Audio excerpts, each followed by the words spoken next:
আসসালামু আলাইকুম প্রিয় দেশবাসী, আপনারা অবগত আছেন বাংলাদেশের নোয়াখালী জেলার ফেনী ছাগলনাইয়াতে ও লক্ষ্মীপুরে বন্যার পানি প্লাবিত হয়ে ওইখানে বন্যার দেখা দিয়েছে।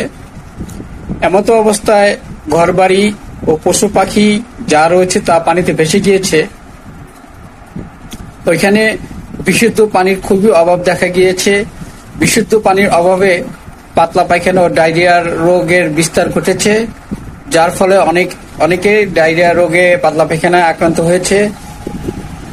বিশেষ করে দেখা গিয়েছে ওইখানে খাদ্য সমস্যা অধিক রয়েছে, বিশেষ করে শিশুদের খাদ্য, দুধ ও তরল খাবারের খুবই অভাব রয়েছে। দেখা গিয়েছে বয়স্কদের মাঝে অনেক রোগী রয়েছে, তারা অসুস্থতায় ভুগছে। বিভিন্ন সমস্যা দেখা গিয়েছে তাদের মাঝে, যাতায়াতের সমস্যা থাকায় তারা বিভিন্ন ধরনের রোগে আক্রান্ত হয়ে মারা গিয়েছে। এমতো অবস্থায় আমাদের সকলে উচিত ওনাদের পাশে গিয়ে দাঁড়ানো। যারা প্রবাসী রয়েছে তাদেরকে দৃষ্টি আকর্ষণ করছি, আপনারা যতটুকু সম্ভব ওনাদের পাশে গিয়ে দাঁড়াবেন, ওনাদেরকে সাহায্য সহযোগিতা করবেন।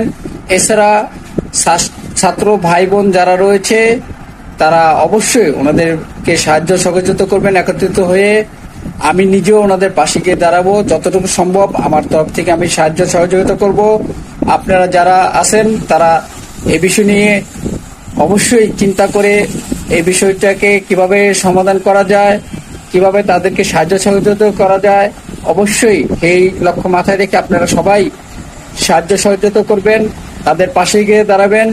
এমতো অবস্থায় যদি তাদের পাশে গিয়ে না দাঁড়ানো হয় তাদের অনেক ক্ষতি হয়ে যাবে, অনেক লোক মারা যেতে পারে, অনেক শিশু মারা যেতে পারে।